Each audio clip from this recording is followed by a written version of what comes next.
नमस्कार प्यारे छात्रों।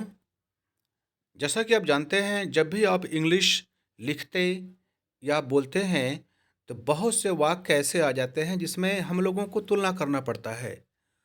और चूंकि तुलना आप किसी भी वाक्य से हालांकि कर सकते हैं, लेकिन जब यदि आप एक मानक या जो राष्ट्रीय अंतर्राष्ट्रीय मान्यता प्राप्त तुलना होती है उसका प्रयोग यदि करते हैं तो निश्चित रूप से आपकी इंग्लिश और अच्छी मानी जाती है, स्टैंडर्ड मानक के हिसाब से मानी जाती है। तो इस वीडियो में हम लोग बात करेंगे कि तुलना कैसे की जाती है और कौन-कौन से ऐसी तुलनात्मक बातें हैं जो पूरे अंतर्राष्ट्रीय स्तर पर, इंटरनेशनल लेवल पर प्रयोग की जाती है। तो चलिए अब आगे बढ़ते हम लोग हैं। जैसा कि आप जानते हैं, कंपैरिजन को हम लोग हिंदी में तुलना कहते हैं और इस चित्र के माध्यम से भी आप देख सकते हैं कि कुछ तुलना या बैलेंस की बात बतलाई गई है।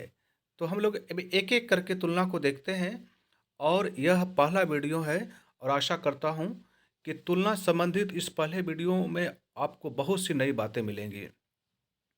यहाँ पर मैंने लिखा हुआ है, एज ब्लैक एज कोल। इसको हम लोग हिंदी में कहते हैं इतना काला जितना कोयला। इस वाक्य से तो यही साबित हो रहा है कि कोयला सबसे काला होता है। तो यहाँ पर देख रहे हैं कि एज ब्लैक एज कोल, जब भी किसी ब्लैक अर्थात काला की तुलना करनी हो तो आपको कोल शब्द का प्रयोग करना चाहिए और इस फ्रेज को आप प्रयोग कर सकते हैं। अगला है, एज ब्लाइंड एज बैट।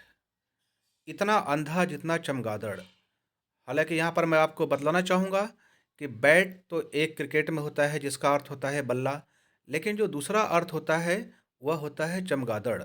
तो एज ब्लाइंड एज बैट, इसका हिंदी हो गया इतना अंधा जितना चमगादड़। इसका मतलब ये हुआ कि चमगादड़ इतनी अंधी होती है कि इससे ज़्यादा अंधा कुछ हो ही नहीं सकता है। अब देखिए, अंधेपन की तुलना भी बड़ी अजीब बात है कि कौन कितना अंधा है। अरे भाई, जब अंधा है तो अंधा है, उसको नहीं दिखलाई पड़ता है। तो हो सकता है कुछ कम अधिक अंधेपन की बात होती हो।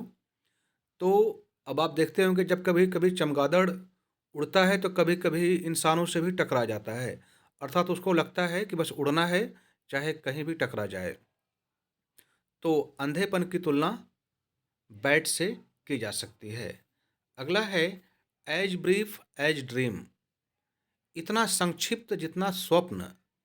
जब हम लोग स्वप्न देखते हैं तो वह सामान्यतः छोटा ही होता है, या कितना भी बड़ा स्वप्न देखें हम लोग वह भूल जाता है, समाप्त हो जाता है। तो इसी बात को अगर कोई छोटेपन की बात की जाए, एज ब्रीफ छोटा, तो हम लोग ड्रीम के लिए या ड्रीम शब्द का प्रयोग कर सकते हैं।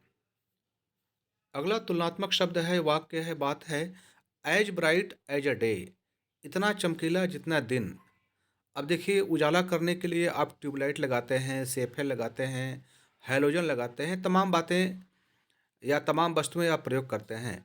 लेकिन जब दिन होता है, आप जब और सूरज चमक रहा हो, तो आप देखते होंगे किसी भी उजाला करने वाली वस्तु का कोई प्रभाव नहीं पड़ता है। तो इसीलिए यहाँ पर चमकीलेपन की तुलना दिन से की गई है। दिन में जितना साफ वस्तुएं दिखती हैं, उतनी साफ कहीं भी आप उसको नहीं देख सकते हैं। अगला है, एज कैंडिड एज मिरर। दर्पण के समान स्पष्टवादी। यहाँ पर यह बात कही गई है कि अगर कहा जाए कि कोई इंसान इतना कैंडिड है अर्थात स्पष्टवादी है कि जितना हम लोग शीशे में अपना चेहरा देखते हैं तो जैसा हम लोगों का चेहरा होता है हूबहू वैसा ही दिखता है, थोड़ा भी अंतर कर पाना असंभव है। तो इसीलिए कहा गया है कि जितना साफ सुथरा दर्पण अर्थात मिरर माना जाता है, उतना ही कैंडिड बहुत से लोग हो सकते हैं। तो कैंडिडनेस अर्थात स्पष्टवादिता के लिए हम लोग मिरर का प्रयोग कर सकते हैं। As cunning as fox. As cunning as a fox, लोमड़ी के समान चालाक। जितने भी जानवर हैं, आप हमेशा कहानी पढ़ते आ रहे हैं कि सबसे अधिक चालाक, धूर्त लोमड़ी को कहा जाता है। और चूंकि यह परंपरा है, हो सकता है कि और भी जानवर हों, लेकिन हम लोगों को जितना मालूम है, जितना ज्ञात है, उसमें फॉक्स को सबसे चतुर या चालाक माना जाता है। तो जब भी हम लोग गुस्से में होते हैं या सामान्य अवस्था में भी किसी के बारे में कहें तो कह सकते हैं, अरे वो इतना चालाक है जितना कि लोमड़ी, as cunning as a fox. तो यह वाक्य आपके इंग्लिश को और अच्छा बना सकता है। एज इजी एज एबीसी, इतना आसान जितना एबीसी।